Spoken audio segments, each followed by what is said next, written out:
హరే కృష్ణ భక్తులందరికీ ఈరోజు 18వ అధ్యాయం. అందరికీ ఈ అధ్యాయానికి స్వాగతం. ఆఖరి రోజు. సో ఈ 18వ అధ్యాయం మోక్ష సన్యాస యోగము. హరే కృష్ణ. ఓం అజ్ఞానతిమిరాంధస్య జ్ఞానాంజనశలాకయ చక్షురున్మిలితం येन తస్మై శ్రీగురవే నమః. శ్రీచైతన్యమనోభీష్టం స్థాపితం येन భూతలే స్వయం రూపః కదా మహ్యం దదాతి స్వపదాంతికం. నమో ఓం విష్ణుపాదాయ కృష్ణప్రేష్ఠాయ భూతలే శ్రీమతే భక్తివేదాంతస్వామిన్ ఇతి నామినే. నమస్తే సారస్వతీ దేవి గౌరవాణి ప్రచారిణి నిర్విశేషశూన్యవాది పాశ్చాత్యదేశధారిణి. హే కృష్ణ కరుణా సింధో దీనబంధో జగత్పతే గోపేశ గోపికా కాంత రాధాకాంత నమోస్తుతే. తప్తకాంచన గౌరాంగీ రాధే బృందావనేశ్వరి వృషభానుసుతే దేవి ప్రణమామి హరిప్రియే. జయ శ్రీ కృష్ణ చైతన్య ప్రభు నిత్యానంద శ్రీ అద్వైత గదాధర శ్రీవాసాది గౌర భక్త బృంద. హరే కృష్ణ కృష్ణ కృష్ణ హరే హరే, హరే రామ రామ రామ హరే హరే. హరే కృష్ణ. మోక్ష సన్యాస యోగము అంటే సన్యాసంలో ఉన్నటువంటి పరిపూర్ణత, కంప్లీషన్ అని అర్థం అన్నమాట. సన్యాసంలో ఉన్నటువంటి సిద్ధత్వం, పరిపూర్ణత, సన్యాసం పూర్తిగా చేయగలగటం, దాని యొక్క పరిపూర్ణత ఏమిటి? సన్యాస్ అర్జున ఉవాచ సన్యాసస్య మహాబాహో తత్వమిచ్ఛామి వేదితుం త్యాగస్య చ హృషికేశ పృథక్ కేశీ నిషూదన. సో అర్జునుడు ఏమని అడుగుతున్నాడు అంటే, సన్యాసస్య మహాబాహో తత్వం ఇచ్ఛామి వేదితుం. సో కేశి మహాబాహో అంటూ భగవంతుని సంబోధిస్తున్నాడు ఇక్కడ అర్జునుడు. త్యాగం యొక్క తత్వం ఏమిటో చెప్పు నాకు. తర్వాత త్యాగానికి సన్యాసానికి ఉన్నటువంటి ఉద్దేశం, త్యాగం యొక్క తత్వం ఏమిటి, సన్యాసం యొక్క తత్వం ఏమిటి అనేది తెలుసుకోవాలని నేను అనుకుంటున్నాను. కేశి నిషూదన అంటే కేశి సంహార, కేశి అనేటటువంటి రాక్షసుల్ని సంహరించినవాడ అని అర్థం. అందుకే శ్రీకృష్ణుడికి కేశవ అని పేరు వచ్చింది. సో సన్యాసస్య మహాబాహో తత్వమిచ్ఛామి వేదితుం. సన్యాసి యొక్క తత్వం ఏమిటి నాకు ఒకసారి వివరించు. అలాగే త్యాగము యొక్క తత్వము ఏమిటి అన్నది, వీటి రెండిటి యొక్క ప్రయోజనం ఏమిటి అన్నది అడుగుతున్నాడు అన్నమాట ఇక్కడ. తర్వాత ఋషికేశ అని కూడా సంబోధిస్తున్నాడు, అంటే ఇంద్రియాలను జయించినవాడ అని అర్థం అన్నమాట. సో ఈ రెండిటి, సన్యాసము యొక్క ప్రయోజనం ఏమిటి, త్యాగం యొక్క ప్రయోజనం ఏమిటి, ఈ తత్వం ఏమిటి అన్నది నేను తెలుసుకోవాలని ఇచ్ఛామి, నాకు తెలుసుకోవాలని కోరికగా ఉన్నది. శ్రీ భగవానువాచ కామ్యానాం కర్మణాం న్యాసం సన్యాసం కవయో విదుః సర్వకర్మ ఫలత్యాగం ప్రాహుస్త్యాగం విచక్షణాః. సో కామ్యానాం కర్మణాం న్యాసం సన్యాసం కవయో విదుః. సో ఈ కామ్యకర్మల మీద కోరిక, అంటే ఈ కామ్యకర్మల మీద ఆధారపడిన అంటే కామ్యానాం కర్మణం కోరిక కోసం కర్మను చేసేటటువంటిది వదిలిపెట్టటమే సన్యాసము. కోరిక కోసం పనులు చేయటం అంటే ఈ భౌతిక ప్రపంచంలో మనందరం ఏదో ఒక కోరికతోనే పనులు మొదలు పెడితే అది కావాలి ఇది కావాలనే ఉద్దేశంతోనే మొదలు పెడతాం. అలా నార్మల్గా ఈ భౌతిక ప్రపంచంలో ఏదో కావాలి ఆ ప్రతిఫలాన్ని ఆశించి ఆ రకంగా చేసే పనులనన్నిటినీ వదిలిపెట్టడం సన్యాసం అని చెప్పి పండితులు చెప్తున్నారు. అయితే సర్వకర్మ ఫలత్యాగం ప్రాహుస్త్యాగం విచక్షణ. అయితే జ్ఞానులు ఏం చెప్తున్నారు? విచక్షణ ఉన్నవాళ్ళు కర్మల యొక్క ఫలాన్ని త్యాగం చేయండి, కర్మలను త్యాగం చేయటం కాదు అని చెప్పి ఈ జ్ఞానులు చెప్తున్నారు. సో ఈ భౌతిక కోరికలపై ఆధారపడిన కర్మలు అంటే ఇక్కడ మనం మామూలుగా రోజువారీగా డబ్బు సంపాదించాలి, లేదంటే ఇంకా మనం బాగా కనిపించాలి, మంచి బట్టలు కొనుక్కుని, ఇలాంటి కోరికలు భౌతిక కోరికలు. అంటే ఇప్పుడు మా భౌతిక కోరికలు కానివి ఏమిటి అంటే భగవంతుడిని అర్థం చేసుకోవాలి, ఆత్మజ్ఞానం అది అనుకోవచ్చు. బట్ ఇక్కడ మామూలుగా వీళ్ళు మనం సింపుల్గా అర్థం చేసుకోవాలి, కన్ఫ్యూజన్ లేకుండా. అంటే ఇలాంటి నార్మల్ భౌతిక కోరికలు తో చేసేటటువంటి పనులు వదులుకుంటే అది సన్యాసము అని చెప్పి పండితులు చెప్తున్నారు. కవయో అంటే పండితులు అని సర్వకర్మ ఫల త్యాగం ప్రాహుస్త్యాగం విచక్షణ. అంటే త్యాగం అంటే ఏం చెప్తున్నారు అంటే అన్ని కర్మలు కూడా అసలు కర్మ ఫలాలను వదులుకుంటే అది త్యాగం చేయటం కింద లెక్క అని చెప్పి జ్ఞానులు చెప్తున్నారు. సో మొట్టమొదటి సన్యాసం అంటే ఏం చెప్పారు? ఈ భౌతిక కోరికల కోసం చేసేటటువంటి పనులన్నీ వదులుకుంటే దాన్ని సన్యాసం అంటారు. అయితే కర్మఫలాపేక్షను వదులుకుని కర్మ చేస్తే దానిని ఆ కర్మఫలాపేక్షను త్యాగం చేస్తున్నాం కాబట్టి దానిని త్యాగమని అంటారు అని చెప్పి చెప్తున్నారు. అంటే సన్యాసం అంటే ఏమిటి, త్యాగం అంటే ఏమిటి అని అడిగాడు కాబట్టి అర్జునుడు ఈ సమాధానం చెప్పడం జరిగింది. త్యాజ్యం దోషవదిత్యేకే కర్మ ప్రాహుర్మనీషిణః యజ్ఞదాన తపః కర్మ నత్యాజ్యమితి చాపరే. సో అన్ని రకాల కామ్యకర్మలు దోషమైనటువంటి వాటిని విడిచిపెట్టాలి అని కొంతమంది అంటారు పండితులు.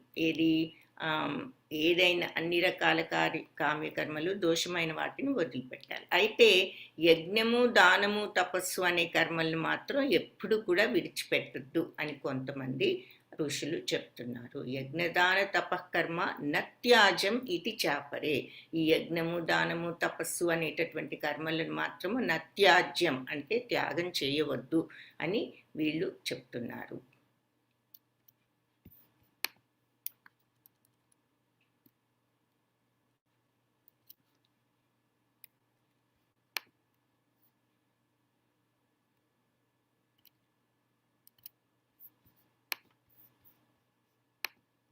అర్జున, కర్మత్యాగ విషయంలో నా నిర్ణయాన్ని విను.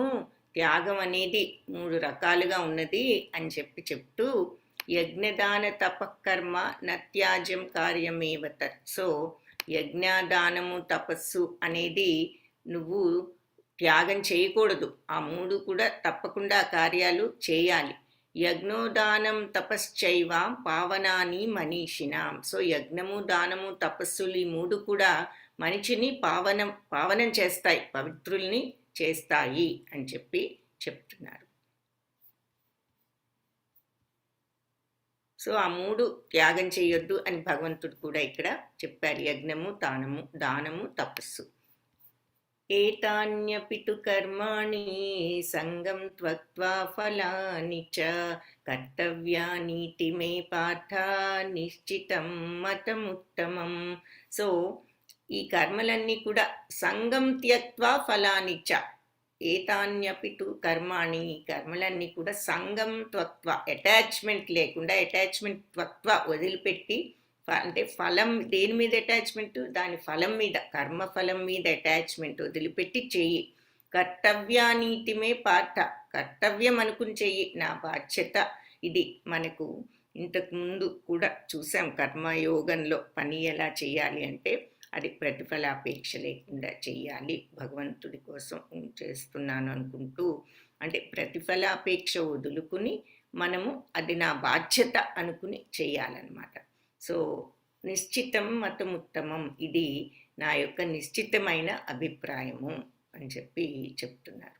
సో కర్మని ఎలా చెయ్యాలి అంటే కర్మ ఫలాన్ని వదిలిపెట్టి అది నా కర్తవ్యము అనుకుంటూ చేయాలి. కర్మలన్నీ మమకారాసక్తి ఫలాపేక్ష అనేది లేకుండా చెయ్యాలి, వాటిని కర్తవ్యంగా నా డ్యూటీ అని భావించి చెయ్యాలి, అదే నా అభిప్రాయము అని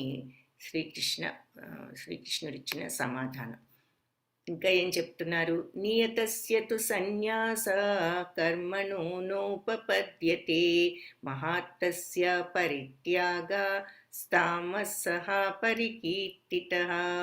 సో విద్యుక్త ధర్మాలను నియతస్య తు సన్యాస కర్మణో ఉపపద్యతే.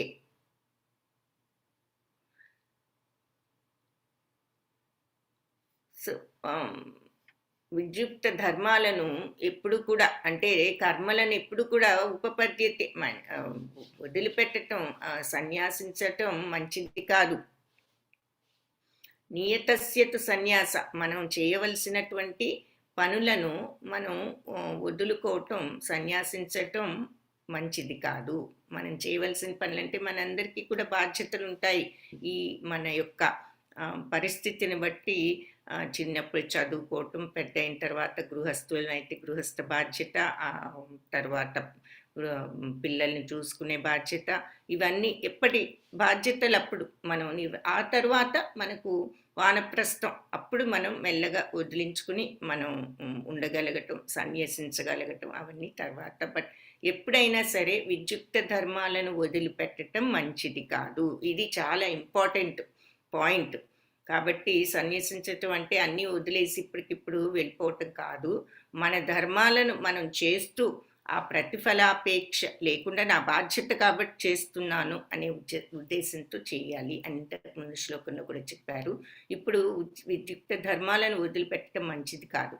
అవివేకంతో విద్యుక్త ధర్మాలను మోహత్తస్య పరిత్యాగ, అంటే మోహంతో అవివేకంతో విద్యుక్త ధర్మాలను పరిత్యజిస్తే, వదిలేస్తే తామస పరికీర్తిత, అలాంటి పనిని తామస గుణత్యాగము అని అంటారు అని చెప్తున్నారనమాట. నిన్నటి చాప్టర్లో మనం చూసాము ఫుడ్ ఏ రకంగా తీసుకుంటారు ఈ 3 గుణాల వాళ్ళు, యజ్ఞం ఏ రకంగా చేస్తారు, శారీరక తపస్సు ఏ రకంగా చేస్తారు ఈ 3 గుణాల వాళ్ళు, దానం ఎలా చేస్తారు, ఇవన్నీ చూసాం. ఇప్పుడు త్యాగం అనేది ఈ 3 గుణాల వాళ్ళు ఏ రకంగా చేస్తారు అనేది చూస్తున్నాం అనమాట.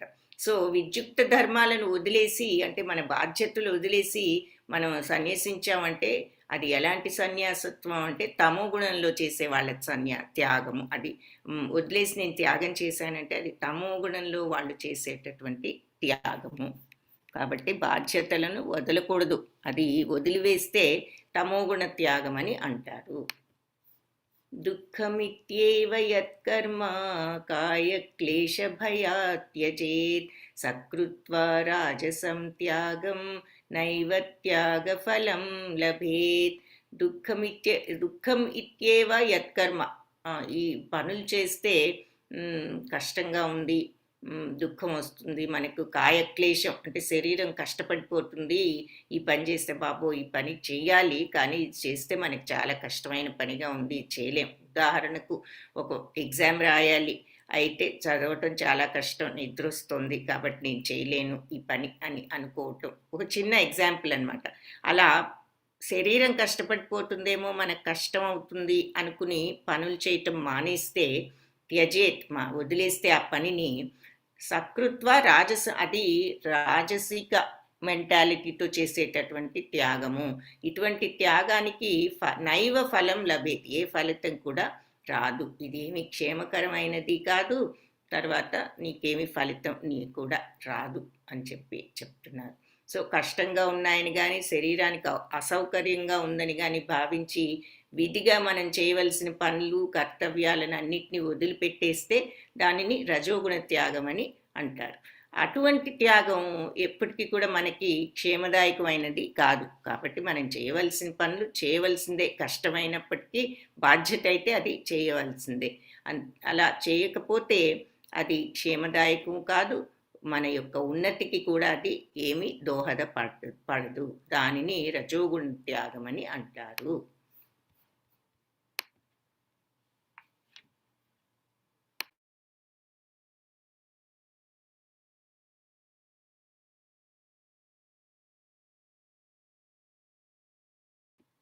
कार्यमित्येव यत्कर्म नियतं क्रियते अर्जुन संगं त्यक्त्वा फलं चैव सत्याग सात्विको मतः. కార్యమిత్యేవ యత్కర్మ నియతం క్రియతే అర్జున. సో ఈ పనులు నా యొక్క ఈ కామ్యకర్మలు, ఈ పనులన్నీ కూడా నా యొక్క ధర్మము, నా రెస్పాన్సిబిలిటీ అనుకుని చేస్తూ ఉండాలి అర్జున. సంగం త్యక్త్వా ఫలం చైవ, తర్వాత అటాచ్మెంట్స్ అనేది వదిలిపెట్టి ప్రతిఫలాన్ని కూడా వదిలిపెట్టి చేసేటటువంటి ఈ పనులు, నా బాధ్యత అనుకుని చేసేటటువంటి పనులు సత్యాగ, అలాంటి త్యాగము సాత్వికో మతః, అది సత్వగుణంలో వాళ్ళు చేసేటటువంటి త్యాగము. అలాంటి త్యాగం సాత్వికమైనది. కాబట్టి అర్జున, విద్యుక్త ధర్మాలు అంటే ఏమిటి? నీ యొక్క రెస్పాన్సిబిలిటీ, నీ యొక్క డ్యూటీస్ అన్నమాట. ఆ రెస్పాన్సిబిలిటీస్ అన్నిటినీ కూడా కర్తవ్య బుద్ధితో నిర్వహించాలి. అంటే నా బాధ్యత అనుకుని నిర్వహించాలి. సమస్త భౌతిక సాంగత్యాన్ని అంటే అటాచ్మెంట్ని, తర్వాత ఫలాసక్తి అంటే ప్రతిఫలాపేక్షను వదిలిపెడితే అప్పుడు దానిని సాత్విక గుణ త్యాగము అంటారు. సో ఇక్కడ పాయింట్స్ ఏమిటి అంటే, ఫస్ట్ మన సెల్ఫ్ విద్యుక్త ధర్మాలను మనం చేయాల్సిందే. ఎలా చేయాలి? కర్తవ్యం అనుకుని చేయాలి, అది ఫస్ట్ పాయింట్. నెంబర్ 2, దాని మీద అటాచ్మెంట్ కానీ ప్రతిఫలం మీద అపేక్ష కానీ వదులుకుని నా బాధ్యత అనుకుని చేయాలి, అది ఇక్కడ పాయింట్. అలా చేస్తే అది సాత్విక గుణ త్యాగము అని అంటారు.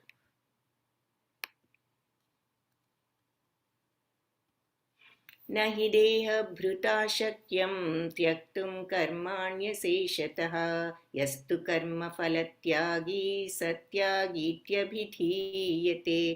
సో దేహదారి అయిన వానికి కర్మలన్నింటినీ వదులుకోవటం నిజంగా సాధ్యం కాదు. నహి దేహభృతా శక్యం త్యక్తుం కర్మాణ్యశేషత, కర్మలన్నీ కూడా వదిలేసేయాలి అంటే ఈ దేహదారులు ఎవరికి కూడా సాధ్యం కాదు. మరి అంతే కదా, మనందరికీ మన డ్యూటీస్ ఉన్నాయి, చూస్తున్నాము. చదువుకోవాలి, లేదంటే మన గృహస్థాశ్రమంలో ఉంటే పిల్లలు అందరినీ సంసారం చూసుకోవాల్సిన బాధ్యత ఉన్నది. లేదు అంటే తల్లిదండ్రులు ఉన్నారంటే వాళ్ళనందరినీ గౌరవించి వాళ్ళకి సేవ చేయాల్సిన బాధ్యత ఉన్నది. ఇలా అందరికీ కూడా ఈ బాధ్యతలు అనేవి కొన్ని ఉన్నాయి. అవి వదులుకోవటం అంత సాధ్యం కాదు. కానీ కర్మఫలాలను త్యజించే వ్యక్తి నిజంగా త్యాగి. అస్తు కర్మఫలత్యాగి సత్యాగీత్యభిధీయతే. ఎవరైతే కర్మఫలాన్ని త్యాగం చేస్తారో అతను త్యాగీత్యభిధీయతే, నిజమైనటువంటి త్యాగి అని చెప్తారు అని చెప్తున్నారు. కాబట్టి మామూలుగా దేహదారి అయిన వాడికి మనం ఈ జన్మ అనేది వచ్చిన తర్వాత కర్మలన్నిటినీ వదులుకోవటం అంత సాధ్యం కాదు. కానీ కర్మ ఫలాలను త్యజించే వ్యక్తి త్యాగి, అది ఇక్కడ పాయింట్ మనం అర్థం చేసుకోవాల్సింది. మనం పనులన్నీ వదిలేసి ఏదో భగవంతుడిని ధ్యానించేస్తున్నాం అనుకోక్కర్లేదు అని స్వయంగా భగవంతుడే చెప్తున్నారు. మీ పనులన్నీ మీరు నా బాధ్యత అనుకుని చేసి ప్రతిఫలాపేక్షను వదులుకోండి అని చెప్తున్నారు. కర్మఫల త్యాగి, ఆ కర్మ ఫలాలను త్యాగం చేయండి. తరువాత ఈ ప్రకృతి త్రిగుణాలు మనం 19th శ్లోకం నుంచి 48 వరకు మనం చూస్తాము. అది మనం సెపరేట్గా మొన్న కూడా చూసాము. సాత్విక, రాజసిక, తామసిక అనే 3 రకాలు అనుకున్నాము. తర్వాత ఈ మనస్తత్వాలన్నీ కూడా మనల్ని బందీలు చేస్తాయి. ఈ ప్రపంచమంతా ఈ మాయ అనేటటువంటి త్రిగుణాలు నిండి ఉంది. ఈ ప్రపంచంలోకి వచ్చిన తర్వాత మనందరికీ కూడా ఈ గుణాలు ఆవహించేస్తాయి. ఏదో ఒక గుణంలో ఎక్కువ ఉంటుంది, అన్ని గుణాలు ఉండొచ్చు, కొన్ని గుణాలు ఒక్కొక్కసారి ఎక్కువగా ఉంటాయి అని చూస్తూ ఉన్నాము. సో ఇక్కడ ఈ జ్ఞానము, కర్త, కర్మ, కర్మ అంటే పని చేయటం, కర్త అంటే చేసేటటువంటి వాడు. బుద్ధి, సంకల్పము ఇవన్నీ ఇక్కడ రకరకాల విషయాలన్నమాట. మనం తర్వాత ఐడియల్ వర్కర్, ఆదర్శప్రాయుడైన కర్త ఎవరు అంటే చేసేవాడు ఎవరు అంటే మనం ఇక్కడ బ్రాహ్మణ క్షత్రియ విషాం శూద్రాణం చ పరంతప కర్మాణి ప్రవిభక్తాని స్వభావ ప్రభవైర్గుణై అంటే పరంతప అంటూ అర్జునుణ్ణి సంబోధిస్తూ అంటే శత్రువులను భయపెట్టేవాడా అని అర్థం. బ్రాహ్మణ క్షత్రియ తర్వాత శూద్ర వైశ్య అని చెప్పేసి కర్మలను బట్టి వాళ్ళు చేసేటటువంటి పనులను బట్టి కర్మాణి ప్రవిభక్తాన్ని కర్మలను బట్టి స్వభావ ప్రభవైర్గుణై స్వభావాన్ని బట్టి వీళ్ళని 4 రకాలుగా మనుషులు విభజింపబడ్డారు.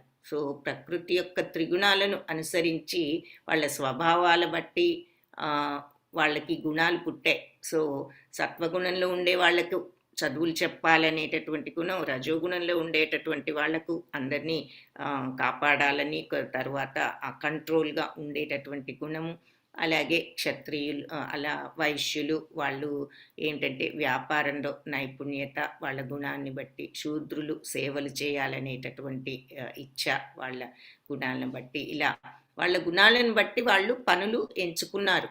కాబట్టి ఇవన్నీ కూడా ప్రకృతి నుంచి వచ్చినటువంటి గుణాలను బట్టి వాళ్ళు చేసే పనులను బట్టి విభజించబడ్డాయి అని చెప్పి ఇంతకు ముందు కూడా చూసాము. మళ్ళీ ఇక్కడ కూడా ఈ విషయం చెప్తున్నారు. తర్వాత క్షత్రియ గుణాలు బ్రాహ్మణ గుణాలు ఏమిటి అంటే శాంతి, ఇంద్రియ నిగ్రహణ, తర్వాత తపస్సు, స్వచ్ఛత, సహనం, చిత్తశుద్ధి, జ్ఞానము, విజ్ఞానము మరియు ఇహపరలోకాలపై విశ్వాసము. సో పుట్టుకతో రావు ఈ యొక్క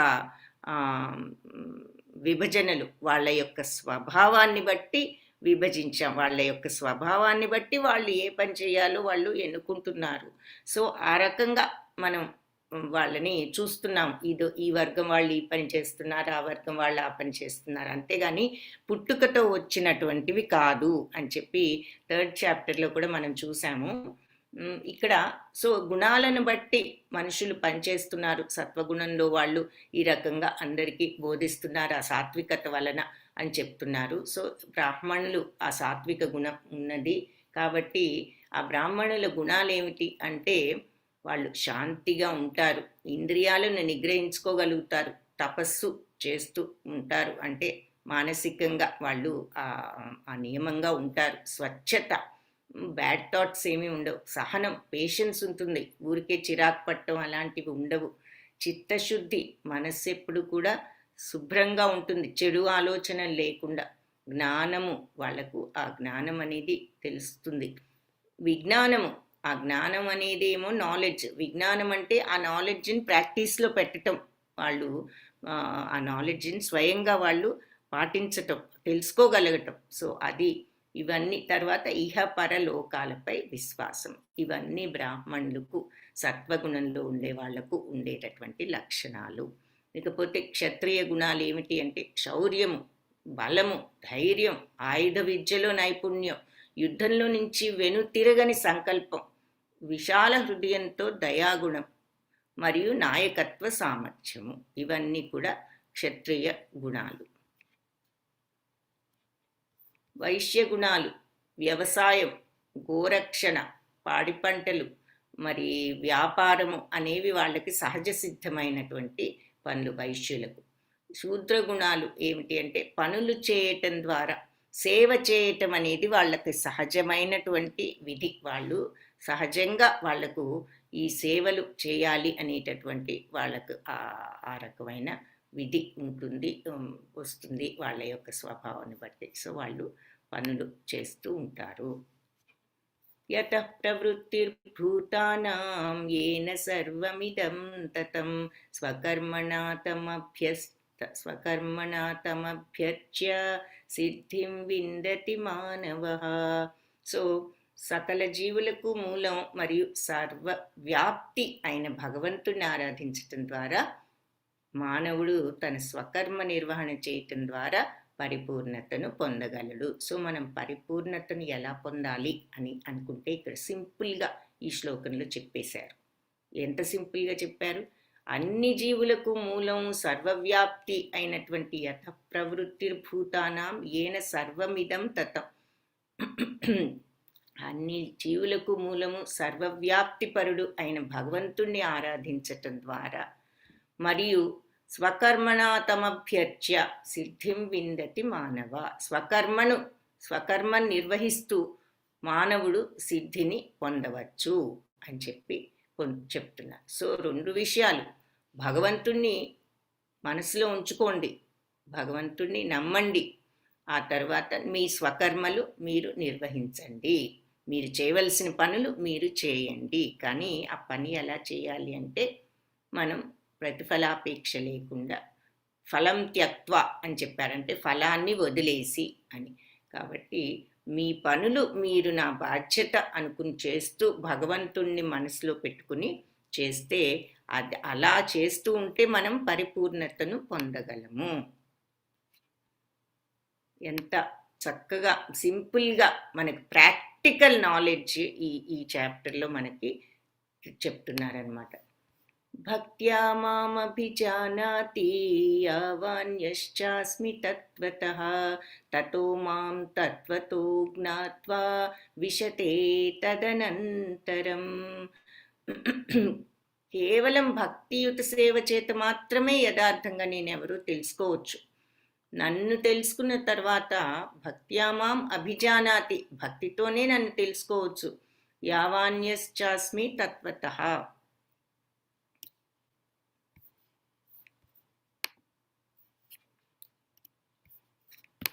వచ్చేసాము.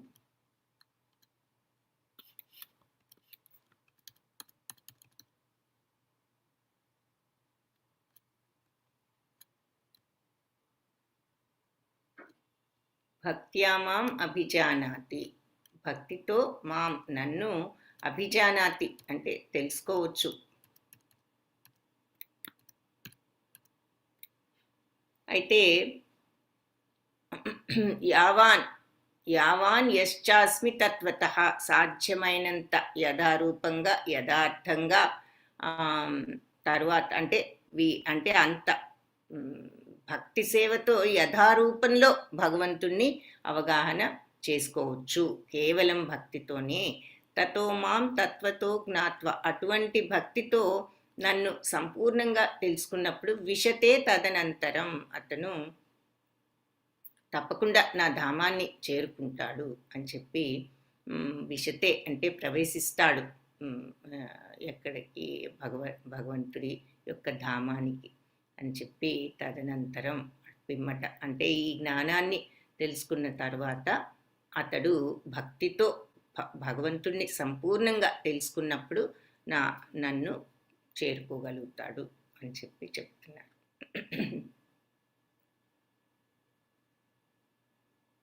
నన్ను ప్రవేశిస్తాడు అని చెప్పి అక్కడ అర్థం అన్నమాట. సో భక్తితో భగవంతుడిని మనం తెలుసుకోవచ్చు. ఆ విషయం కూడా ఇక్కడ అంత సమరైజ్ చేస్తున్నారనమాట. కర్మయోగం ఇప్పటి వరకు చూసాం, ఇప్పుడు భక్తి యోగం చూస్తున్నాం. సో ఆ భక్తి అనేది మనసులో ఉంటే, కేవలం అంత గాఢ భక్తి మనసులో ఉంటే దాంతోనే అతను నన్ను చేరుకుంటాడు అని చెప్పి చెప్తున్నారు. అంటే యథార్థంగా భగవంతుడెవరో మనం అర్థం చేసుకునే ఆ భక్తితో అలాంటి భక్తుడు తప్పనిసరిగా నా సంపూర్ణ ధామంలో ప్రవేశిస్తాడు. మచ్చిత్త సర్వదుర్గాణి మత్ప్రసాదాత్ తరిష్యసి అధా చేత్వం అహంకారాత్ న శ్రోష్యసి వినంక్ష్యసి. కాబట్టి నీవు నాయందు మచ్చిత్త మనసు కలవాడైతే నా మత్ప్రసాదాత్ తరిష్యసి. సో నువ్వు నా యొక్క కృపతో, నా ప్రసాదంతో నువ్వు అన్ని తరించగలుగుతావు. అన్ని అంటే తరించటం అంటే అన్ని కష్టాలను అడ్డంకులను కూడా నువ్వు అధిగమించగలుగుతావు. అధచేత్వం అహంకారాత్, అలా కాకుండా అహంకారంతో నువ్వు నశ్రోష్యసి, వినకపోతే గనక వినంక్షసి, నువ్వు వినాశనం వస్తుంది. అంటే నువ్వు సరిగ్గా ఏ పని చేయలేవు, ఏది కూడా నువ్వు దాటలేవు. సో నువ్వు మచ్చిత్త భగవంతుడి మీద మనస్సు పెట్టి నువ్వు గనక ఉంటే గనక ఆ సర్వదుర్గాన్ని అన్ని కష్టాలు కూడా నువ్వు నా ప్రసాదంతో నువ్వు దాటగలుగుతావు అని చెప్పి, మత్ ప్రసాద తరిష్యసి, నువ్వు దాటగలుగుతావు. అర్ధచేత్వం అహంకారం, కానీ అహంకారంతో నశ్రోషసి, వినకపోతే గనక నీకు నాశనం అంటే నీకు పురోగతి అనేది ఇంకా ఉండదు అని చెప్పి చెప్తున్నారనమాట. సో భగవంతుణ్ణి నమ్ముకుంటే ఆయన యొక్క ప్రసాదం అంటే ఆయన దయతో మనకు అన్ని అడ్డంకాలను, సర్వదుర్గాన్ని, అన్ని అడ్డంకులు కష్టాలు కూడా మనము దాటగలుగుతాం భగవంతుణ్ణి గనక నమ్ముకుంటే. అంటే కష్టాలు లేకుండా ఉంటాయని కాదు, ఉండొచ్చు, కానీ ఆ కష్టాలను దాటుకునే శక్తి వస్తుంది.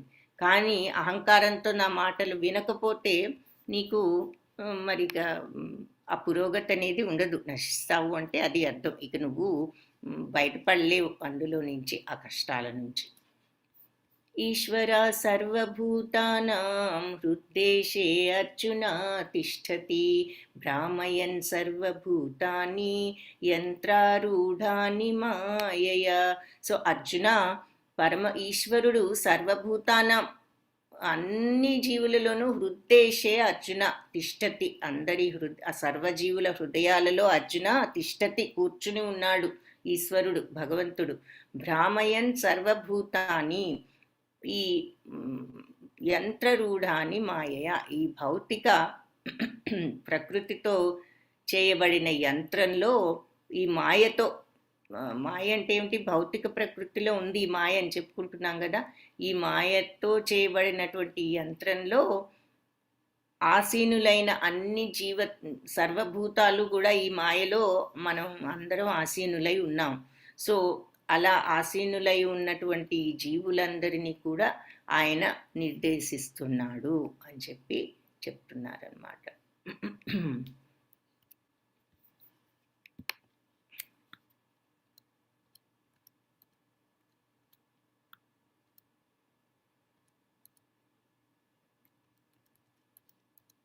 అంటే నా మీద మనసు కలవాడివైతే నీకు ఈ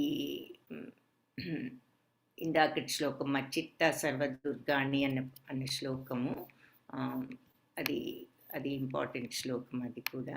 సో నువ్వు నాయందే మనసు కలవాడివి అయితే నా కృపతో అన్ని అడ్డంకులు కష్టాలు అధిగమించగలవు. కానీ అహంకారంతో నా మాటలు వినకుండా ఉంటే నీకు అది ఉపయోగం లేదు, వినాశనాన్ని పొందుతావు. సో భగవంతుడి కరుణతో, ఆయన మీద మనసు ఉంటే ఆయన కరుణతో మన బద్ధ జీవనంలో కలిగేటటువంటి ఆటంకాలన్నింటి కూడా దాటుకోవచ్చు. కానీ వినకపోతే మనం వినాశనం అనేది, అహంకారంతో గనక మనం వినకపోతే వినాశనం వస్తుంది అని చెప్పి చెప్తున్నారు. సో ఆయన మాటలు వినటం అనేది ముఖ్యం అనేది ఇక్కడ మనం చూడాలి. తర్వాత ఈశ్వర సర్వభూతానం అంటే అందరి హృదయాల్లో భగవంతుడు ఉంటూ ఈ భౌతిక శక్తి యంత్రంపై ఆసీనులైనట్లుగా ఉన్న ఈ సర్వజీవుల గతులను నిర్దేశిస్తున్నారు.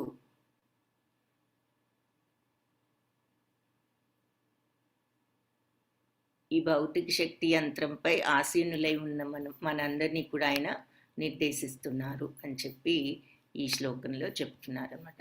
ఈ మాయనంతా ఒక యంత్రం అనుకోండి, ఇది ఈ రౌండ్గా, దీంట్లో మనందరం కూడా ఉన్నాము. సో ఆయన అందరి హృదయాలలో ఉంటూ ఈ మాయలో ఉన్నటువంటి మనందరినీ కూడా నిర్దేశించేది భగవంతుడే అని మళ్ళీ ఇక్కడ మనకి గుర్తు చేస్తున్నారు. మన్మనాభవ మద్భక్తో మధ్యాజీ మాం నమస్కురు. ఇంపార్టెంట్ శ్లోక ఇది. మామే వైశ్యసి సత్యం తే ప్రతిజానే ప్రియోసి మే. మన్మనాభవ మద్భక్తో అంటే నా మీద మనస్సును పెట్టు, అలాగే నన్ను మద్భక్తో నా భక్తుడివి కా. ఆ తర్వాత మధ్యాజీ మాం నన్ను పూజించు, మాం నమస్కురు నాకు నమస్కరించు అంటే ప్రార్థించు అని అర్థం. మామే వైశ్యసి సత్యం తే ఆ విధంగా నువ్వు తప్పకుండా ప్రతిజాని మామే వైశ్యసి తప్పకుండా నువ్వు నన్ను చేరుకుంటావు సత్ ప్రతిజానే ప్రియోసిమే, నీకు ఇది ప్రామిస్ చేస్తున్నాను. ఎందుకు అంటే నువ్వు నాకు ప్రియమైన స్నేహితుడివి కాబట్టి, నాకు ప్రియమైన వాడివి కాబట్టి నీకు ఈ విషయాన్ని ప్రామిస్ చేస్తున్నాను. ఏది, నువ్వు తప్పకుండా నన్ను చేరుకుంటావు అని. ఎలా చేరుకుంటావు తప్పకుండా? మన్మనాభవ మద్భక్తో, నా మీద మనస్సును పెట్టు, నా భక్తుడు వవ్వు. మధ్యాజీమా, నన్ను నువ్వు పూజించు, నన్ను ప్రార్థించు. మాం నమస్కురు, నమస్కారం పెట్టటం అంటే భగవంతుణ్ణి భక్తితో ప్రార్థించటం. ఇవి చెయ్యి, అప్పుడు నువ్వు తప్పనిసరిగా నన్ను చేరుకుంటావు. నువ్వు నా ప్రియ స్నేహితుడు కాబట్టి నేను నీకు ఈ మాట ఇస్తున్నాను అని చెప్తున్నారు. ఇక్కడ డీపర్ మీనింగ్ ఏమిటి అంటే అర్జునుడు ప్రియ స్నేహితుడు, కానీ మనం ఇంకొక పద్యంలో ఒక శ్లోకంలో చూసాము ఏమని, భోక్తారాం యజ్ఞ తపసా సర్వలోక మహేశ్వరం సుహృదం సర్వభూతానాం నాత్వా మాం శాంతి మృచ్చతి. భోక్తారాం యజ్ఞ తపస, అన్ని యజ్ఞ తపస్సులకు భోక్త భగవంతుడు. తర్వాత సర్వలోకానికి మహేశ్వరుడు. సుహృదం సర్వభూతానాం, భూతం అంటే భూతాలు కాదు, ఇక్కడ జీవులని అర్థం. సర్వభూతానాం, అన్ని జీవులకు కూడా సుహృదం, మంచిని కోరేవాడు. సో అందరూ కూడా భగవంతుడికి ప్రియులే, అందరి యొక్క మంచి కోరేవాళ్లే. కానీ నా భక్తులైతే వాళ్ళలో నేనుంటాను, నాలో వాళ్ళు ఉంటారు అని కూడా చెప్పారు. సో జనరల్గా భగవంతుడు అందరి మంచిని కోరేవాళ్లే కాబట్టే మనం ఆ శ్లోకం చెప్పుకున్నప్పుడు ఈజ్ ద అందరికీ కూడా ఫ్రెండ్ అని కూడా చెప్పుకున్నాం అనమాట. సుప్రీం కంట్రోలరు, సుప్రీం ఫ్రెండ్, తర్వాత ఈజ్ ఎ గుడ్ ఫ్రెండ్ అని కూడా చెప్పుకున్నాం. కాబట్టి అర్జునుడు ప్రియ స్నేహితుడైనా ఇక్కడ మనం అర్థం కూడా తీసుకోవచ్చు. అందరూ కూడా భగవంతుడికి ప్రియులే కాబట్టి అందరికీ చెప్తున్నారు, అందరికీ మాట ఇస్తున్నారు. ఏమని? నన్ను మన్మనాభవ, నన్ను నువ్వు మనస్సులో స్థిరపరచుకో, నా భక్తుడుగా. మధ్యాజీమాం అంటే నన్ను పూజించు, మాం నమస్కురు, నన్ను ప్రార్థించు. అప్పుడు నువ్వు తప్పకుండా నన్ను మామే వైశ్యసి సత్యంతే, తప్పకుండా నువ్వు నన్ను చేరుకుంటావు. ప్రతిజానే ప్రియోసిమే, నీకు మాటిస్తున్నాను, నాకు ప్రియమైన వాడివి కాబట్టి అని చెప్పి ఈ శ్లోకానికి అర్థం. కాబట్టి మనము అందరం కూడా ఇది అందరికీ ఉద్దేశించిందని మనము తెలుసుకుని ఇది ఫాలో అవ్వాలి. మన్మనాభవ మద్భక్తో మధ్యాజీమాం నమస్కురు. ఇది భక్తి యోగం ఎలా చేయాలి అనేది ఇక్కడ చెప్తున్నారు. భగవంతుని ఎప్పుడు మనసులో ఉంచుకోవాలి. స్మరించటం అంటే మనం ఈ హరే కృష్ణ మంత్రాన్ని స్మరించుకుంటూ ఉంటాము. స్మరించకుండా మామూలప్పుడు కూడా మనం భగవంతుణ్ణి ఎప్పుడు కూడా ఆ మనస్సులో ఉంచుకునేటటువంటి స్థితికి రాగలగాలన్నమాట. మనం ఏ పని చేస్తున్నా బ్యాక్ ఆఫ్ ద మైండ్లో మనకు భగవంతుడి మీద ఆ భక్తి భావం అనేది ప్రతిష్ఠించుకోవాలి. ఉదాహరణకు మన తల్లిదండ్రుల మీద మనకి ఎప్పుడు ప్రేమ అనేది ఉంటూనే ఉంటుంది. అలాగే భగవంతుని కూడా మనకు జన్మనిచ్చిన తల్లిదండ్రులు, మనకి భగవంతుడు ఈ మన తల్లిదండ్రులను, ఈ ప్రపంచాన్ని అంతా కూడా మనకు అందజేసిన ఆ భగవంతుడిని మనం తలుచుకుని ఆ రకంగా భక్తిభావాన్ని పెంచుకోవాలి. సో అది ఇక్కడ మనం గుర్తుంచుకోవాల్సిన విషయం. అలా నువ్వు భక్తితో నన్ను స్మరించి నా భక్తుడివే అయ్యి నన్ను పూజించి నన్ను ప్రార్థించు, తప్పనిసరిగా నువ్వు నన్ను చేరుకుంటావు. Always think of me, become my devotee, worship me and offer your homage to me. Then thus you will come to me without fail. I promise you this because you are my very dear friend. అని ఇంగ్లీష్లో చెప్తున్నారు. సర్వధర్మాన్ పరిత్యజ్య, very very important శ్లోకం ఇది. మామేకం శరణం వ్రజ, అహం త్వాం సర్వపాపేభ్యో మోక్షయిష్యామి మా శుచః. సర్వధర్మాన్ పరిత్యజ్య, అన్ని ధర్మాలు వదిలిపెట్టినా సరే, మామేకం శరణం వ్రజ, నన్నొక్కడిని శరణం వేడు. అహం త్వాం సర్వపాపేభ్యో, నేను నిన్ను అన్ని పాపాల నుండి మోక్షయిష్యామి మా శుచః, నిన్ను విడుదల చేస్తాను, నువ్వు ఏమీ భయపడకు, అన్ని పాపాల నుండి నేను విడుదల చేస్తాను. ఎప్పుడు అన్నీ వదిలిపెట్టేసే నన్ను శరణు వేడు, ఇంకా నువ్వు ఏది ఫాలో అవ్వక్కర్లా, నన్ను శరణు వేడితే చివరికి నేను అన్ని పాపాల నుంచి కూడా విడుదల చేస్తాను, మోక్షాన్ని ఇస్తాను అని చెప్పి చెప్తున్నారనమాట. సో భగవంతుణ్ణి శరణు వేడటం అనేది ఎంత ముఖ్యమో అన్నీ వదిలేసినా సరే, ఏది మనం భగవంతుణ్ణి గనక శరణు వేడితే, ఆ శరణు వేడటం అనేది ఏమిటి, చెడు పనులు చేస్తూ కాదు, కంప్లీట్ శరణాగతి ఎప్పుడు వస్తుందంటే ఆ శుద్ధత్వం వచ్చినప్పుడు వస్తుంది.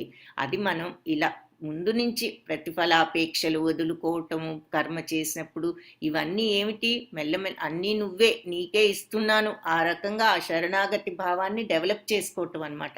సో కంప్లీట్ శరణాగతి, అహంకారము నేను అనేది లేకుండా సమస్తము భగవంతుడే అనేటటువంటి భావాన్ని చేసుకుని, అంతా నువ్వు భగవంతుడే అనేటటువంటి ఆ భావాన్ని మనం డెవలప్ చేసుకోగలగటం నువ్వు కంప్లీట్ శరణాగతి. ఇక్కడ ఉదాహరణకు ద్రౌపదీదేవి వస్త్రాభరణాన్ని చూపిస్తున్నారు. ఆవిడకి ఆ టైంలో ఇక ఏది కూడా లేదు, ఇక భగవంతుడు తప్ప రెండో వారు లేదు అనేటటువంటి పూర్తి నమ్మకంతో ఆ శరణాగత యొక్క మనస్తత్వంతో ఆవిడ ప్రార్థించబట్టి ఆయన వెంటనే వచ్చి ఆవిడని రక్షించటం జరిగింది. సో నన్ను శరణం వాడు, ఇక నువ్వు అన్నీ అక్కడ భర్తలు కాపాడాలని కానీ వాళ్ళను వీళ్ళను మొదట అన్నీ అడగటం జరిగింది. ఇక ఆ తర్వాత ఆవిడ అన్నీ వదిలేసింది, ఎవరు ఏది కాదు భగవంతుడే అని చెప్పి ఎప్పుడైతే ఆ మనస్థితి ఆవిడకు వచ్చిందో అప్పుడు ఆవిడకి ఆ సహాయం లభించింది. సో సర్వధర్మాన్ పరిత్యజ్య, నువ్వు అన్నీ వదిలిపెట్టి మాం ఏకం శరణం వ్రజ, నువ్వు నన్ను వదిలిపెట్టిన నన్ను శరణు వేడు నువ్వు మనస్ఫూర్తిగా, అప్పుడు నీకు అన్నిటి నుంచి పాప విముక్తి మోక్షము ఇస్తాను.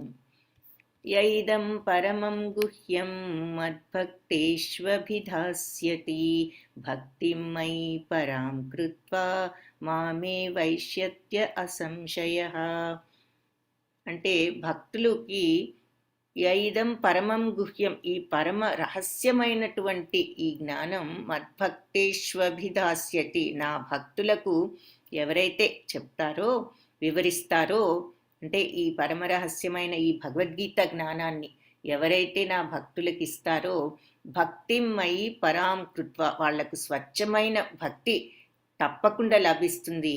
మామే వైష్యత్య అసంశయ, వాళ్ళు నిస్సందేహంగా చివరకు నా దగ్గరకు వస్తారు అని చెప్పి చెప్తున్నారు. సో భక్తులకి ఈ అత్యున్నత రహస్యాన్ని వివరించే వాళ్లకు స్వచ్ఛమైన భక్తి వస్తుంది, ఆ తర్వాత వాళ్ళు నా దగ్గరకు తిరిగి వస్తారు. నచ తస్మాన్ మనుష్యేషు కశ్చిన్మే ప్రియకృత్తమః భవితా నచ మే తస్మాత్ అన్య ప్రియతరో భువి. సో నచ తస్మాన్ మనుష్యేషు కశ్చిన్మే ప్రియకృత్తమః, కాబట్టి నాకు ఇలాంటి వాళ్ళకంటే కూడా ప్రియమైన సేవకులు ఇంకెవరు కూడా లేరు. అలా భవితా నచమే తస్మాత్, భవిష్యత్తులో కూడా ఇలాంటి వాళ్ళకంటే ప్రియమైన వాళ్ళెవరు ఉండబోరు. అన్య ప్రియతరో భువి అని చెప్పి చెప్తున్నారు. ఈ ప్రపంచంలో నాకు ఇతను ఎలాంటి ఇలా బోధించే వాళ్ళకంటే ప్రియమైన వాళ్ళెవరు ఉండబోరు అని చెప్పి చెప్తున్నారు. ఉదాహరణగా ఇక్కడ అంటే ప్రభుపాద ఆయన భగవంతుడి గురించి ప్రచారం ఆయన అందరికీ తెలియజేసే ఉద్దేశంతో విదేశాలకు కూడా వెళ్ళి అక్కడ వాళ్ళందరికీ కూడా బోధించారు. కాబట్టి ఆయన్ని ఒక ఎగ్జాంపుల్గా మనం ఇక్కడ చూస్తున్నాము. భక్తులకు ఈ రహస్యాన్ని, ఆయన భగవద్గీత జ్ఞానాన్ని కూడా అందరికీ అక్కడ బోధించటం, ఆయన ఈ పుస్తకాలు భగవద్గీతను వివరించటం భాష్యంతో సహా. అధ్యేష్యతే చయ ఇమం ధర్మ్యం సంవాదమావయో జ్ఞానయజ్ఞేన తేనాహం ఇష్టస్యామితి మే మతిః. సో మన యొక్క ఈ పవిత్రమైన సంభాషణను అధ్యయనం చేసేవాడు, అంటే ఈ భగవద్గీతను ఎవరైతే అధ్యయనం చేసేవాళ్ళు కూడా ఏది ఈ ధర్మాన్ని సంవాదం ఆవయో, అంటే ఈ మన ఇద్దరి యొక్క ఈ సంభాషణను ఎవరైతే అధ్యయనం చేస్తారో జ్ఞానయజ్ఞేన తే నాహం, వాళ్ళు జ్ఞానయజ్ఞం ద్వారా నన్ను ఇష్టస్యాం ఇతి మే మతి, పూజించిన వాళ్ళు అని చెప్పి నేను ప్రకటిస్తున్నాను. సో ఎవరైతే మన సంభాషణను స్టడీ చేస్తారో, అధ్యయనం చేస్తారో, వాళ్ళు జ్ఞానయజ్ఞం ద్వారా నన్ను పూజించిన వాళ్ళని నేను ప్రకటిస్తున్నాను. శ్రద్ధావాన్ అనసూయశ్చ శృణుయాదపి యో నరః సోపి ముక్తః శుభాల్లోకాన్ ప్రాప్నుయాత్ పుణ్యకర్మణాం. సో శ్రద్ధతో, అసూయ లేకుండా దీనిని వినేవాళ్ళు కూడా పాపాల నుండి విముక్తి పొందుతారు మరియు పుణ్యాత్ములు నివసించే పుణ్యలోకాలకు చేరుకుంటారు. ఇక్కడ మళ్ళీ మనకు ఉదాహరణగా ఈ ప్రభుపాద బోధిస్తుంటే ఈ శ్రద్ధగా వినే భక్తులందరినీ చూపిస్తున్నారు. సో ఎవరైతే శ్రద్ధతో, అసూయ లేకుండా, భగవంతుడి పట్ల అసూయ అనేది లేకుండా వినేవాళ్ళు, వాళ్ళు కూడా పాపాలన్నిటి నుంచి విముక్తి పొందుతారు మరియు పుణ్యాత్ములు నివసించే పుణ్యలోకాలకు వెళ్తారు. అర్జున ఉవాచ నష్టో మోహ స్మృతిర్లబ్ధా త్వత్ప్రసాదాన్మయాచ్యుత స్థితోస్మి గత సందేహ కరిష్యే వచనం తవ. సో అర్జునుడు చెప్తున్నాడు. ఇదంతా విన్న తర్వాత అచ్యుత అంటే నాశనం లేనివాడ, చ్యుతుడు కానివాడ అని అర్థం. కృష్ణుణ్ణి అచ్యుత అని సంబోధిస్తూ, ఇప్పుడు నష్టో మోహ, నా మోహం పోయింది. స్మృతిర్లబ్ధ అంటే నా యొక్క స్మృతిని మళ్ళీ తిరిగి పొందాను. త్వత్ప్రసాదాన్, నీ యొక్క ప్రసాదంతో, నీ యొక్క కరుణతో, మయా నేను పొందాను అచ్యుత అని చెప్పి చెప్తున్నారు. సో నా మోహం పోయింది, నాకు ఇప్పుడు స్మృతి మళ్ళీ వచ్చింది. మళ్ళీ ఎలా, నీ అనుగ్రహంతో నేను మళ్ళీ స్మృతిని పొందాను అచ్యుత. స్థితోస్మి గత సందేహాలన్నీ పోయాయి, నా డౌట్లన్నీ పోయాయి. స్థితోస్మి, ఇప్పుడు స్థితుడనై ఉన్నాను, సిద్ధంగా ఉన్నాను. కరిష్యే వచనం తవ, నీ యొక్క వచనం, నీ మాట నేను కరిష్యే చేయటానికి, అంటే నీ మాటను, నీ ఆజ్ఞను పాటించటానికి నేను సిద్ధంగా ఉన్నాను. అర్జునుడు ఏమన్నాడు అంటే, అచ్యుత ఇప్పుడు నా మోహం పోయింది, నీ అనుగ్రహంతో నా స్మృతి కూడా తిరిగి పొందాను, నా సందేహాలన్నీ కూడా పోయాయి, తీరిపోయాయి.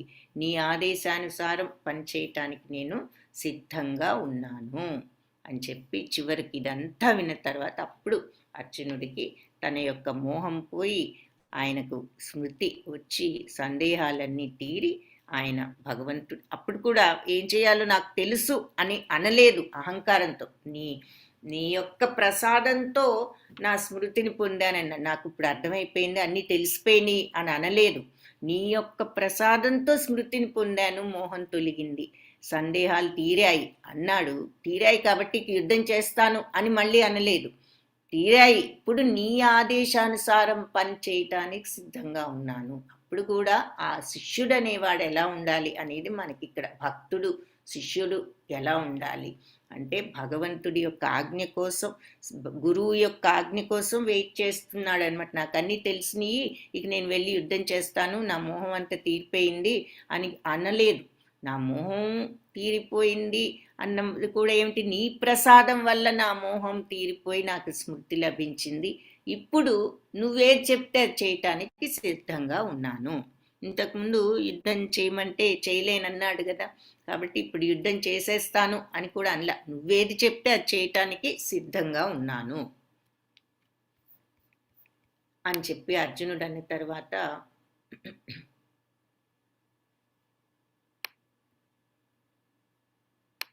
సంజయ ఉవాచ.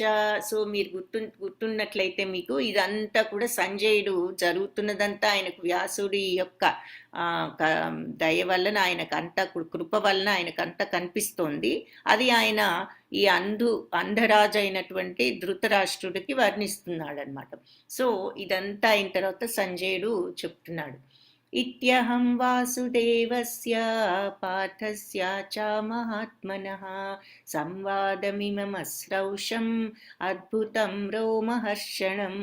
సో ఈ రకంగా వాసుదేవుడు, ఆ తర్వాత పార్థుడు అంటే అర్జునుడు, ఈ మహాత్ములిద్దరి యొక్క సంవాదం, ఇమం అస్రౌషం, ఈ సంవాదాన్ని నేను విన్నాను. అద్భుతం రోమహర్షణం, ఎంత అద్భుతంగా ఉన్నదంటే ఈ సంభాషణ, ఈ సందేశము నాకు రోమాంచితం అవుతోంది అని చెప్పి సంజయుడు చెప్తున్నాడు ధృతరాష్ట్రుడికి.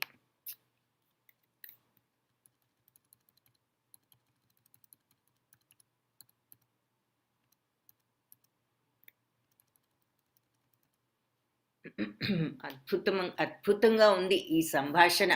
ఈ అద్భుతమైనటువంటి సంభాషణ వింటూ నాకు రోమాంచితం అవుతుంది. ఈ రకంగా కృష్ణార్జునుల ఇత్యహం వాసుదేవస్య పార్థస్య చ మహాత్మన, ఈ రకంగా వాసుదేవుడు పార్థుడు ఇద్దరు మహాత్ములు యొక్క సంవాదం ఇమం శ్రౌషం, నేను ఆ సంభాషణ విన్నాను. అద్భుతంగా ఉన్నది, రోమహర్షణంగా ఉన్నది, రోమాంచితంగా ఉన్నది. ఇంకా ఏమంటున్నాడు, ఎత్ర యోగేశ్వర కృష్ణో ఎత్ర పార్థో ధనుద్ధర తత్ర శ్రీర్విజయో భూతి ధ్రువా నీతిర్మతిర్మమ. ఇంపార్టెంట్ శ్లోక, చాలా మందికి ఈ శ్లోక కూడా వస్తుంది. దీని అర్థం ఏమిటి అంటే, ఎత్ర యోగేశ్వర కృష్ణ, ఎక్కడైతే యోగీశ్వరుడైన కృష్ణుడు ఉంటాడో, ఎత్ర పార్థో ధనుర్ధర, ధనుర్విద్యాధారి అయినటువంటి పార్థుడు అర్జునుడు ఎక్కడుంటాడో, తత్ర శ్రీ విజయో, అక్కడే విజయము, శ్రీ సంపద, భూతి అంటే అసాధారణమైనటువంటి శక్తి, తర్వాత భూతి నీతి, ధ్రువ అసాధారణ శక్తి, నీతి, మతి, మమ నీతి, ఇవన్నీ కూడా ఉంటాయని నా యొక్క అభిప్రాయము. ఇది ఆఖరి శ్లోకం అన్నమాట భగవద్గీతలో. ఈ శ్లోకంతో ఫస్ట్ శ్లోకం ధృతరాష్ట్రుడి శ్లోకంతో స్టార్ట్ అవుతుంది, ఎండ్ అయ్యేది సంజయుడి యొక్క శ్లోకంతో. సో ఈ ఎక్కడైతే ధనుర్ధారి, ఎక్కడైతే యోగీశ్వరుడైన కృష్ణుడు ఉంటాడో, అంటే యోగానికే అధిపతి అయినటువంటి శ్రీకృష్ణుడు ఉంటాడో, ఎత్ర పార్థో ధనుర్ధర, ఎక్కడైతే పార్థుడు ధనుర్ధారి అయినటువంటి పార్థుడు ఉంటాడో, తత్ర అక్కడ శ్రీ సంపద, విజయము, భూతి అసాధారణ శక్తి, తర్వాత ధ్రువ నిశ్చయత్వం,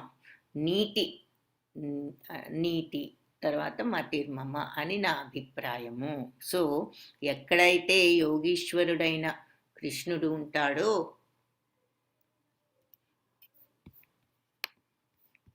ఎక్కడైతే యోగీశ్వరుడైన కృష్ణుడు ఉంటాడో, ఎక్కడైతే ధనుర్ధారి అయిన పార్థుడు ఉంటాడో, అక్కడ సంపద, విజయము, అసాధారణ శక్తి, నిశ్చయత్వము, నీతి ఇవన్నీ ఉంటాయని మమ నా యొక్క అభిప్రాయం. మతి అంటే అభిప్రాయము అని చెప్పి సంజయుడు చెప్తున్నాడు.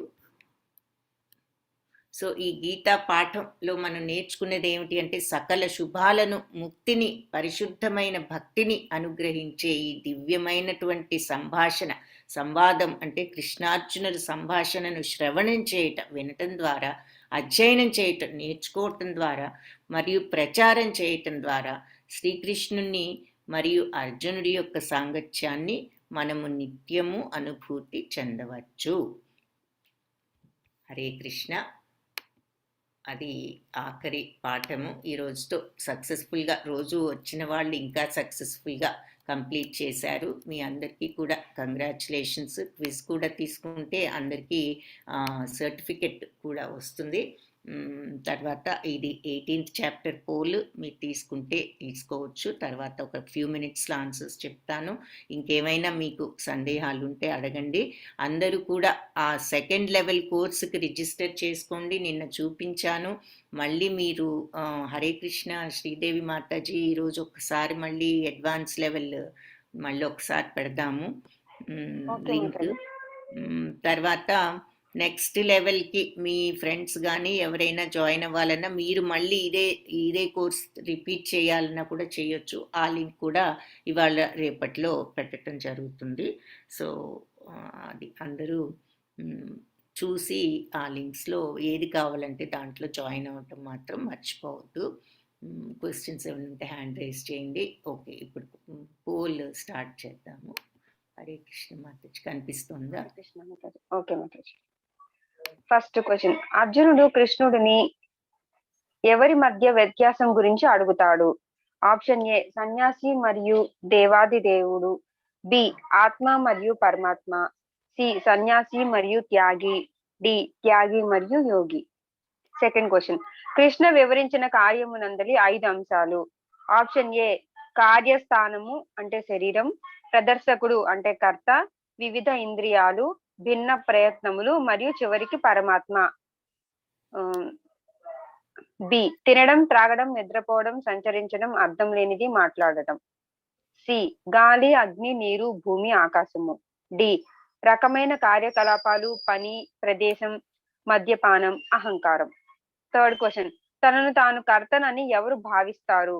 ఆప్షన్ ఏ ధనవంతుడు మరియు స్వచ్ఛంద సంస్థ, బి పరమ ప్రభువును భౌతిక కారణాలను చూడని వాడు, సి ధనవంతుడు మరియు బలవంతుడు, D one who is rich and famous. Fourth question, ఆనందం, బాధ రెండింటికి సమధర్మమును కలిగిన వ్యక్తి డాష్ గుణములో ఉండగా ఆనందం, బాధకి గురి అగువాడు డాష్ గుణములో ఉంటాడు? ఆప్షన్ ఏ రజో తమో, బి సత్వ తమో, సి సత్వ రజో, D success failure. Fifth question, సత్వగుణం యొక్క సుఖము. ఆప్షన్ ఏ ప్రారంభంలో మరియు చివరిలో విషము, బి ప్రారంభంలో విషం మరియు చివరిలో అమృత సమానము, సి ప్రారంభంలో విషము మరియు చివరిలో విషము, డి పైవేవి కావు. సిక్స్త్ క్వశ్చన్, భక్త్యా మామభిజానాతి యావాన్యస్మి తత్వతః యొక్క అర్థం ఏమిటి?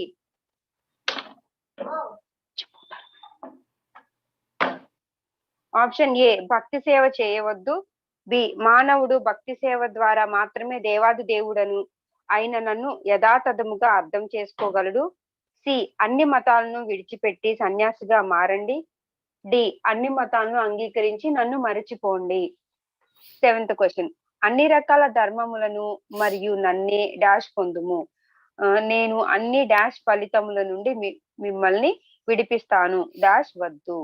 ఆప్షన్ ఏ లొంగిపోండి, వదిలివేయండి, పాపాత్మకమైన భయం, బి పాపాత్మకమైన వదిలి లొంగిపో భయం, సి విడిచిపెట్టండి శరణు పాపాత్మకమైన భయం, డి పాపం భయం వదిలివేయడం లొంగిపోవడం. ఎయిత్ క్వశ్చన్, కృష్ణుడికి లొంగిపోయే అంశాలు.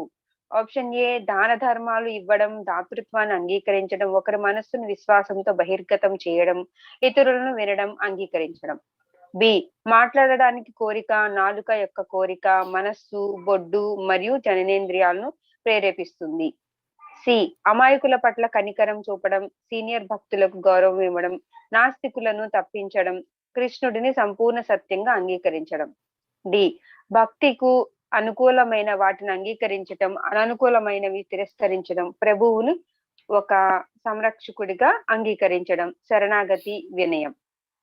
నైన్త్ క్వశ్చన్, ఈ రహస్య గుహ్యతమ జ్ఞానం ఎవరికి వివరించబడదు?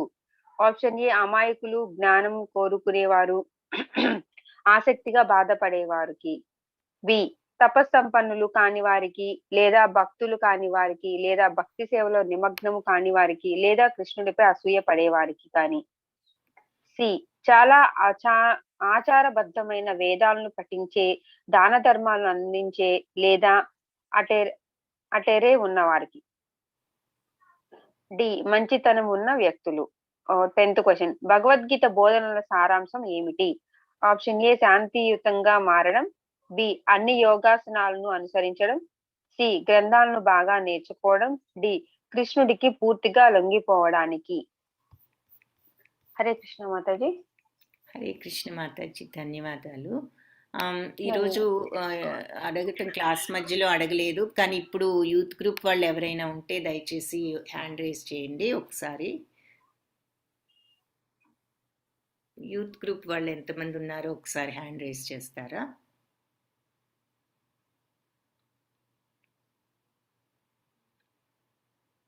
హరే కృష్ణ, యూత్ గ్రూప్ వాళ్ళు హ్యాండ్ రేస్ చేయండి. మీకు ఆప్షన్ కనిపించకపోతే చాట్ బాక్స్లో అయినా పెట్టండి.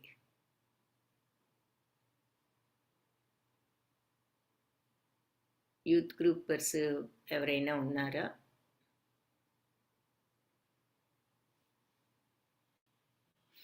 ఓకే. యూత్ గ్రూప్ వాళ్ళు. ఓకే. హరే కృష్ణ. ధన్యవాదాలు. మీరు హ్యాండ్ లోవర్ చేసుకోవచ్చు. ఇప్పుడు క్వశ్చన్స్ ఉంటే హ్యాండ్ రైజ్ చేయండి. ఓకే. హరిణి గారు హ్యాండ్ రైజ్ చేశారు. చెప్పండి అమ్మ. కృష్ణ హరే మాతాజీ. కృష్ణ. హరే కృష్ణ అమ్మ చెప్పండి. మాతాజీ బుక్స్ మాతాజీ ఎప్పుడు వస్తాయి? ఈ వీక్ లో వస్తాయి మాతాజీ. బుక్స్ బహుశా ఈ వీక్లో రావచ్చేమో. హరే కృష్ణ శ్రీదేవి మాతాజీ బుక్స్ విషయం పోస్ట్ చేసి ఏదైనా తెలిసిందా? మెయిల్ జరిగింది బుక్స్ స్టాక్ అయిపోయినాయి మాతాజీ, తీసుకుని పంపిస్తానని చెప్పారు Mataji Prabhuji. Okay okay okay. So అదే వాళ్ళు ఆర్డర్ చేశారు, ఇప్పుడు వరకు ఉన్నవి అయిపోయినాయి, ఆర్డర్ చేసి పంపిస్తామన్నారు. సో మళ్ళీ టైం అంటే దానిని బట్టి ఇట్లా మినిమం 1 వీక్ అన్న పడుతుందమ్మా. మళ్ళీ ఏకాదశి లోపు వస్తాయి అన్నట్టుగా అన్నారు మాతాజీ. సో ఏకాదశి అంటే మనకి ఇంకా 30th అనుకుంటా, ఇంకొక వారం రోజులు ఉంది కదా. సో ఆ లోపు వచ్చిన తర్వాత మళ్ళీ పోస్ట్ చేసినాక మీరు ఒక 4-5 డేస్ ఈజీగా పడుతుంది. సో మొత్తం మీద మీకు బుక్స్ లేకపోవటం వల్ల ఈసారి కొంచెం లేట్ అయింది. సో ఆర్డర్ రాగానే పోస్ట్ చేస్తారు. మీకు ఏదైనా అంటే గీతా మ్యారథాన్ వల్ల బుక్స్ అయిపోయినాయి మాతాజీ, చాలా మంది బుక్ చేశారు కదా. ఓకే. సో అందువల్ల ఈసారి మళ్ళీ ఫ్రెష్గా ఆర్డర్ ఇవ్వాల్సిన అవసరం వచ్చిందని చెప్తున్నారు కాబట్టి అది బుక్స్ వచ్చిన వెంటనే లిస్ట్ అయితే ఉంది. మీ అందరి లిస్ట్ నేమ్స్ అన్నీ రెడీగానే ఉన్నాయి. పుస్తకాలు ఇంకా రెడీగా లేకపోవటం వల్ల ఈసారి ఒక ఆలస్యం అయింది. అది వచ్చిన వెంటనే మీకు పోస్ట్ చేస్తారు. మీరు ఒక ఏకాదశి లోపు వస్తాయి కాబట్టి కరెక్ట్గా ఎప్పుడు వస్తాయో మనకు తెలియదు కాబట్టి ఒక 1 వీక్, ఆ తర్వాత ఒక 4-5 డేస్ అన్నా మినిమం టైం ఇవ్వండి. సో ఒక 2 వారాలు పట్టొచ్చు, ఈ లోపే రావచ్చు, బట్ 2 వీక్స్ లోపు వస్తాయని అనుకుంటున్నాను. సో అప్పటి వరకు వెయిట్ చేసి రాకపోతే మీరు మాతాజీని కాంటాక్ట్ చేయండి. చేస్తే మీకు ఏం జరుగుతుందో చెప్తారు మీకు పరిస్థితి. ఓకేనా? హరే కృష్ణ. హరే కృష్ణ. అందుకని ఈసారి కొంచెం లేట్ అయింది, లేదంటే ఈ పాటికి వచ్చే ఉండేవి. బుక్స్ లేకపోవటం వల్ల లేట్ అయింది. హరే కృష్ణ.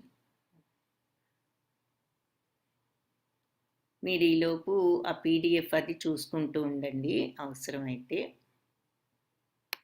కిరణ్మయి గారు హరే కృష్ణ. హరే కృష్ణ మాతాజీ. చెప్పండి. హరే కృష్ణ. ముందుగా నేను ఇస్కాన్ మంగళూరు వారికి అండ్ మీకు ధన్యవాదాలు మాతాజీ. నాకు ఇలాంటి కోర్సులో జాయిన్ అయ్యి సక్సెస్ఫుల్ గా కంప్లీట్ చేసినందుకు చాలా సంతోషంగా ఉంది నాకు. హరే కృష్ణ మాతాజీ. మీరు శ్రద్ధగా ఇలా రావటం కూడా చాలా సంతోషం. వచ్చే అవకాశం మీకు భగవంతుడే కల్పించాడు. అనుకున్నాం కానీ సైట్ చూశాను, అనుకోకుండా నేను రిజిస్టర్ చేసుకోవడం సక్సెస్ఫుల్ కంప్లీట్ చేసి చాలా హ్యాపీగా అనిపిస్తుంది నాకు. సంతోషం. మీరు అదే మీకు అది వినాలి అనేది ఉన్నది కాబట్టి మీకు అవకాశం దొరికింది. Hare Krishna Mataji. And advance level ఎప్పటి నుంచి స్టార్ట్ అవుతుంది Mataji? Advance level I think most likely అంటే ఎవ్రీ సాటర్డే సండే ఉంటుంది. మీరందరూ రేపు సాటర్డే జాయిన్ అవ్వచ్చని అనుకుంటున్నాను. మీరు గనక ఆల్రెడీ రిజిస్టర్ చేసుకున్నారా అడ్వాన్స్ క్లాస్కి? అదే నేను చేసుకుంటున్నాను ఎప్పటి నుంచి తెలిస్తే. అండ్ ఇంకొకటి ఏంటంటే యాజ్ ఎ హౌస్ వైఫ్ అదే టైమింగ్స్ ఒక్కటి కొంచెం డౌట్ గా ఉంది. నేను 18 వీక్స్ అలా 6 AM అనేటప్పటికి అది నేను చేయగలుగుతానా అని చిన్న డౌట్ ఉంది. దాని గురించి ఏమీ సందేహించొద్దు. ఎందుకంటే అసలు ఫస్ట్ థింగ్ ఏంటంటే సాటర్డే సండేస్ 2 డేసే ఉంటాయి, ఆల్ వీక్ ఉండవు. అది 6 AMకి. ఒకవేళ మీరు ఆ టైంలో వినలేకపోతే రికార్డింగ్ పోస్ట్ చేస్తారు. సో మీరు రికార్డింగ్ అయినా మీకు ఎప్పుడు టైం ఉంటే అప్పుడు వాచ్ చేసుకోవచ్చు. అంటే మరి అసైన్మెంట్స్ ఏమైనా సబ్మిట్ చేయాలంటే ఆ టైంకి కంపల్సరీ నేను జాయిన్ అవ్వాలి. అసైన్మెంట్స్ అన్నీ మీరు అంటే అసైన్మెంట్స్ మీరు కొంచెం టైం తీసుకోవచ్చు. యూజువల్గాను ఫ్రైడే లోపు సబ్మిట్ చేయొచ్చు. అంటే వాట్సాప్ ఓపెనే ఉంటుందా మాతాజీ అప్పుడు అట్లయితే? అంటే అసైన్మెంట్ అంటే మీకు క్విజ్ లాగా ఉంటుంది. ఆ క్విజ్ తీసుకోవటమే, క్వశ్చన్స్ అది మీరు ఆన్సర్ చేసి, ఇప్పుడు మీరు క్విజ్ తీసుకుంటున్నారు కదా టెస్ట్, అలాగే మీరు ఆ వెబ్సైట్లోకి వెళ్ళి చేయటం. అయితే మీకు ఎవ్రీ 6 చాప్టర్స్ తర్వాత ఎగ్జామ్ ఉంటుంది, అది క్లాస్లో తీసుకుంటారు. ఆ ఎగ్జామ్ అప్పుడు మాత్రం మీరు క్లాస్లో ప్రెజెంట్ అవ్వాలి. ఓకే. ఓకే. అంటే వీక్లీ వన్స్ కంపల్సరీ ఆ క్లాస్‌లో అటెండ్ అవ్వాల్సి ఉంటుంది. ఎగ్జామ్ 6 చాప్టర్స్ అయ్యాక ఉంటుంది. సో, మీకు ఆల్మోస్ట్ అంటే 6 చాప్టర్స్ అయిన తర్వాత ఎవ్రీ 6 చాప్టర్స్‌కి ఎగ్జామ్ ఉంటుంది. అంటే 3 సో, టైమ్స్ 3 అటెండ్ సార్లు. అవ్వాలుంటుంది. 3 సార్లు ఉంటుంది. అవును. Okay. Okay Mataji. Thank you. అది క్లాస్ స్టార్ట్ అయిన వెంటనే యూజువల్‌గా ఉంటుంది ఎగ్జామ్. అది అయిన తర్వాత మళ్ళీ టైం ఉంటే క్లాస్ కంటిన్యూ అవుతుంది. లేదంటే టైంని బట్టి చూస్తారు టీచరు. మీరు ఎగ్జామ్‌కి మాత్రం క్లాస్‌లో అటెండ్ అవ్వండి. ఓకే. అయితే జూమ్ మీటింగ్‌లో మనం అటెండ్ అవ్వాల్సిన అవసరం అయితే లేదు. మామూలుగా యూట్యూబ్‌లో లింక్ చూడొచ్చు డైలీ క్లాస్ అయితే కనుక. అంటే అటెండెన్స్ ఇంపార్టెంట్ అని చెప్తాము. మరి ఓకే. కానీ ఒకవేళ మీరు వినలేకపోతే నా సలహా అయితే మీకు ఫోన్ కాబట్టి మీరు ఎంతవరకు వినగలిగే అంతవరకు పెట్టుకోండి. ఓకే. అది ఒకవేళ మీరు కంప్లీట్‌గా వినలేకపోతే మళ్ళీ జూమ్‌లో మీరు చూసుకోవచ్చు. మీకు ఓకే. ఖాళీ ఉన్నప్పుడు. Okay okay. మాతాజీ. ధన్యవాదాలు మాతాజీ. హరే కృష్ణ. హరే కృష్ణ మాతాజీ. హరే కృష్ణ. ఉదయశ్రీ గారు హరే కృష్ణ.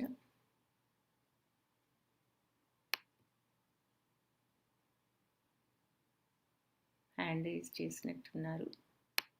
ఏదైనా ప్రశ్న ఉంటే అడగండి. ఉదయశ్రీ గారు. సరిత మాతాజీ హరే కృష్ణ చెప్పండి. హరే కృష్ణ మాతాజీ. హరే కృష్ణ మాతాజీ చెప్పండి. హలో చెప్పండి మాతాజీ. ఇది మళ్ళీ ఈ క్లాస్ విన్న వాళ్ళు మళ్ళీ వినొచ్చా మాతాజీ? వినొచ్చు. ఇది వింటూ మళ్ళీ సెకండ్ దానికి కూడా వెళ్ళొచ్చా మాతాజీ? వెళ్ళొచ్చు. అది వినొచ్చు, ఇది వినొచ్చు. మళ్ళీ మీరు రిజిస్టర్ చేసుకోవాలి. రెండిట్లో రిజిస్టర్ చేసుకుని వినొచ్చు. ఓకే. లింక్స్ ఉన్నాయి కదా, మీకు అడ్వాన్స్ క్లాస్ లింక్ కూడా ఉన్నది కదా. అవును మాతాజీ. దాంట్లో మీరు అడ్వాన్స్ క్లాస్కి రిజిస్టర్ చేయండి. తర్వాత మీకు ఇందులో రిజిస్టర్ చేసుకునే లింక్స్ అన్నీ మీకు ఇవాళ రేపట్లో పోస్ట్ చేస్తారు. ఓకే. అలాగే మాతాజీ. హరే కృష్ణ మాతాజీ. హరే కృష్ణ మాతాజీ. ఉదయశ్రీ మాతాజీ హరే కృష్ణ. మాతాజీ బాగున్నారా? హరే కృష్ణ మాతాజీ. హరే మీరు కృష్ణ ఎలా ఉన్నారు? శ్రీదేవి మాతాజీ వెళ్ళిపోయినారు. శ్రీదేవి మాతాజీ, శాంతిసుధా మాతాజీ తెలీదు అయ్యారు మాతాజీ. ఉన్నట్లున్నారు బహుశా. కొంచెం